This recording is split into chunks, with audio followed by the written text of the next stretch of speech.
Hello, everyone. I am Aya, and first off, I would like to say I want to say thank you to the Divine and to Cassandra King and to all those who have worked tirelessly to bring this documentation into fruition, and to every woman who's courageously standing up to tell her story. We commend you, we acknowledge you, we love you, and we support you. This documentation is in celebration of you, of your strength, and of your will of character, and we humbly and with great gratitude thank you. I was really honored to hear about this project, and I wanted to add something that I think is very important, and that is how we take care of ourselves before, during, and after trauma. Because many times after a traumatic event unfolds in our lives, we experience this feeling of disorientation, like there's just, I don't know, I'm not even perhaps sure what happened. There's a feeling of, how did I get to this point? What do I do now? Just complete disorientation. And where do I go from here? How do I pick up the pieces of my life?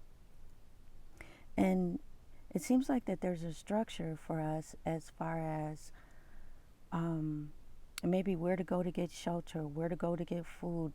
After something traumatic happens to us, we have certain physical structures in place, but a lot of times we feel lost and overwhelmed about the part of us that's been wounded, that's unseen, our emotional body, our mental state, our heart, the parts of ourselves that people don't see, that are unspoken, that still cry out even once we have answered the physical needs of our situation.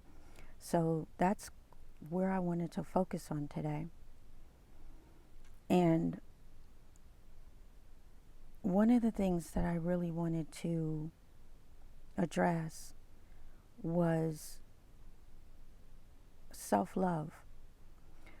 And the reason why I want to address that, and I feel like that's prime and so important in any situation, but it helps to guide us before trauma even begins. And the reason why I wanted to focus on that primarily right now is because if that part of ourself isn't fully healed, and if it isn't acknowledged properly, in many cases, we'll repeat the same or similar abuse cycles. And then it becomes almost like a fulfilling prophecy that I somehow don't deserve goodness and do deserve abuse. And it becomes almost like a quicksand of thoughts and emotions with no real roadmap out. And these wounds, they can start from childhood on and continue to manifest through relationships and decisions that we make in our adult life.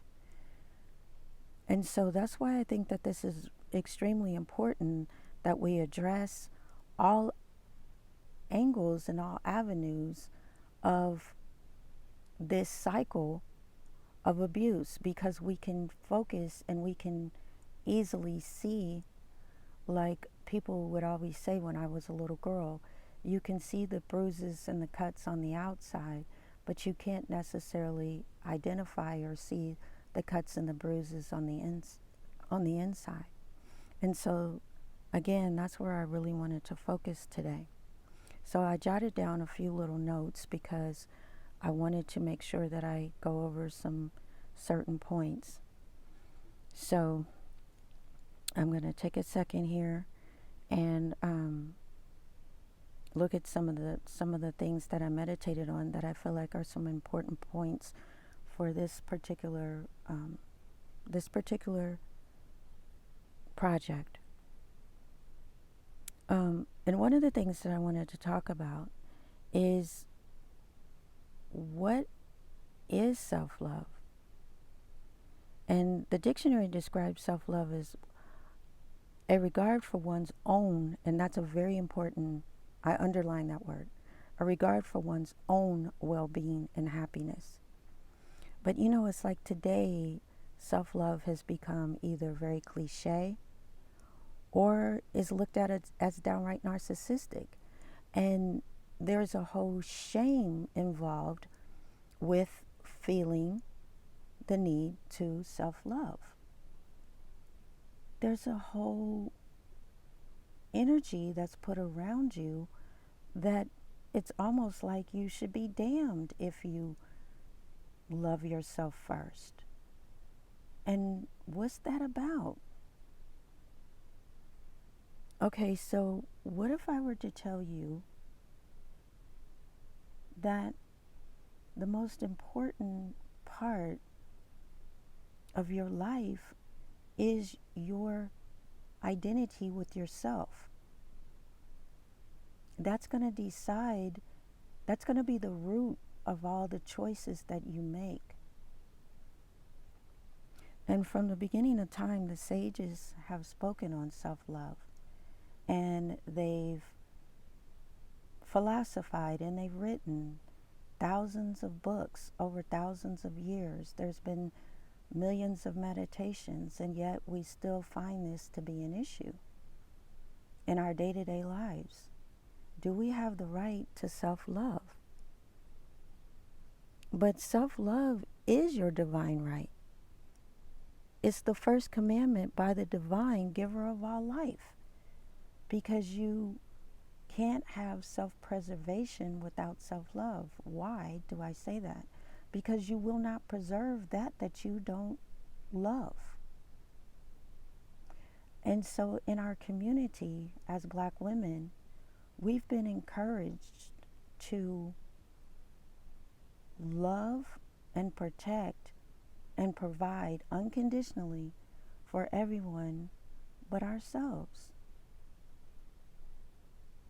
Have you ever been in a situation where you felt guilty just because you needed to sleep an extra 15 minutes and you fussed at yourself internally and said you needed to get up because you needed to help someone else, or someone else needed you, or even the reality that someone physically fussed at you because you couldn't do something for them? And this guilt and this overwhelming burden that we carry as Black women, that we not only have to support everyone else, but we have to literally support the world. We have to be the face of no hate. We have to be the face of no anger. We have to be the face of the perpetual giver, yet never to ourselves. This is what is so amazing to me. This is what is so vexing to me. How is it that we can be tasked and assigned and prepared to give life and love to everyone but ourselves? So I'm here to say today that we have become very proficient at fighting the fight for others. We have become very proficient at sacrificing for the church. We've become very proficient at standing on the front lines. We've become very proficient at being an advocate and a voice for the other that's downtrodden and the issues that they may endure. But I'm saying, I'm declaring, I'm willing, I'm accepting that we have a right and a divine expectation to be that for ourselves. I'm saying that the same unconditional love that we give without thought for thousands of years, multiple generations, we are forgiving. We've been strong for the for the man. We've been tireless. We've been supportive. Yet we feel shamed. We suffer self-esteem issues. And let's talk about that word, self-esteem. So how could this same person be so profound on the front lines, yet when it comes to their self, they lack that esteem? This is what I'm talking about today, you guys. It's about the realization that you are part of this beautiful creation. You were not left out. You are not here as a servitude for someone else's reality. Your first law and your first divine mission is to love thyself. How many times, if we think about it, if yourself was a friend or even a stranger and came to you overweight, would you talk to them the way that you talk to your own self? How many times would you speak to a friend or a stranger about their misgivings or mistakes that they've made in their life, the way you may find yourself talking and thinking about yourself?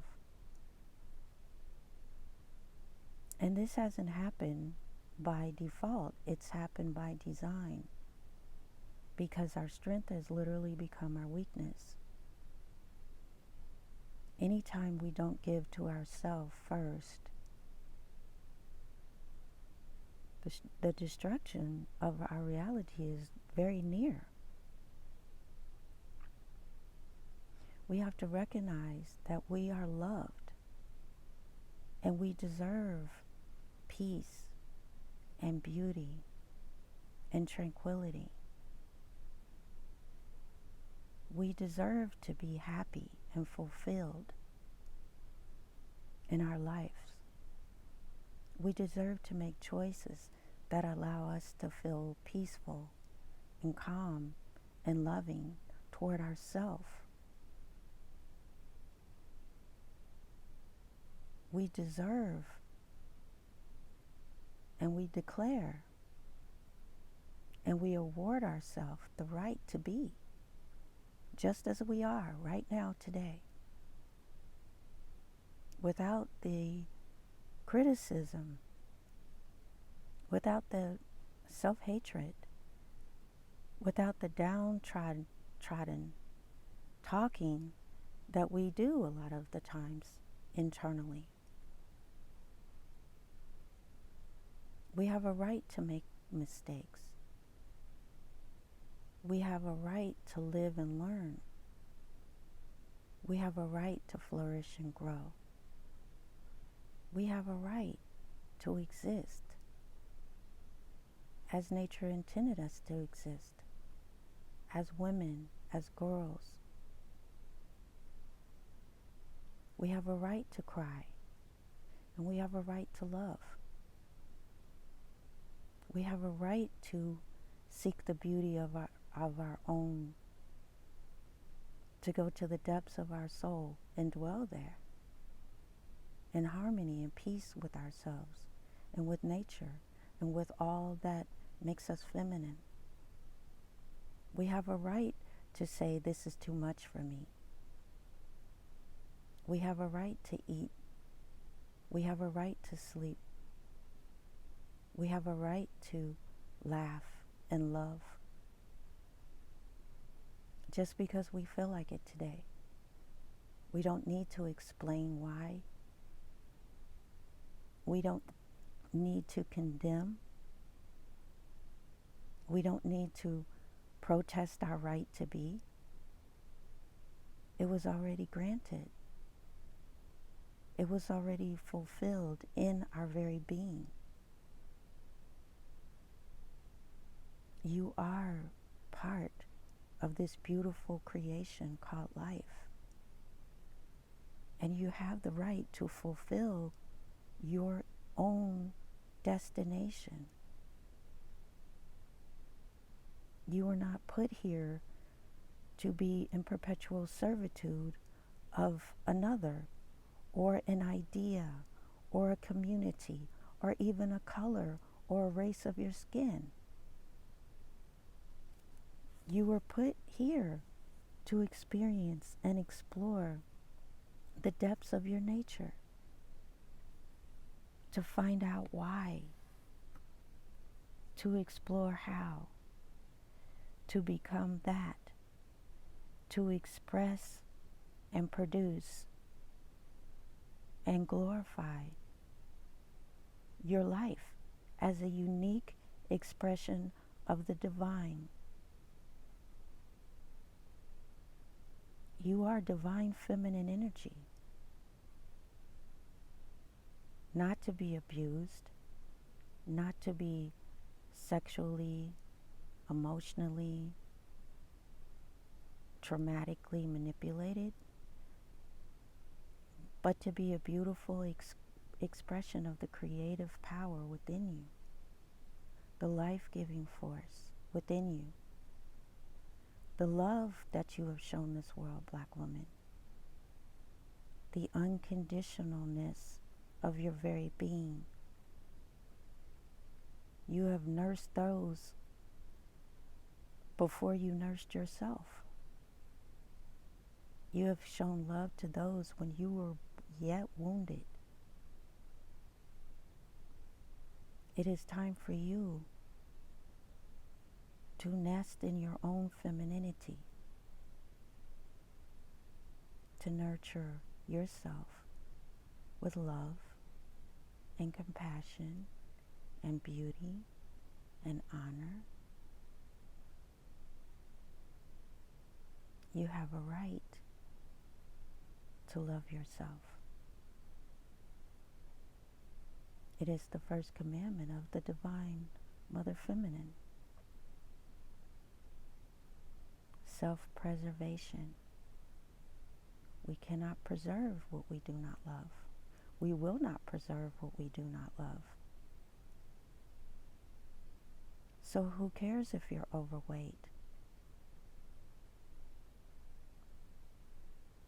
If you need to lose weight, you will. But you will lose weight through loving yourself every minute of your weight loss journey. It is through the love of yourself that you're going to achieve your goals. And it is through now recognizing that you have that right. It was yours at birth. There is no greater expression to the divine than the love of oneself. And the beautiful expression of that love, you don't have to keep worrying and wondering and feeling obligated to that doesn't serve you. You have been a pinnacle, a foundation, a map for the rest of the world to see how unconditional love can be. But now it's time to put conditions on the outside and grant yourself that nurturing seat. That seat you so freely and unlimitlessly gave to others. Without limitations, you loved them. And without limitations, ye shall love thyself first. Without limitations of featureism, colorism, texturism, income level. without limitations of body shaming, with the love and the protection and the expression that you so freely given to this world. You now are granted and authorized to give that to yourself. Dearly beloved, you are beautiful just as you are. And anything that you would want to change, feel free to do so. With love, with tenderness, with graciousness. Thank you.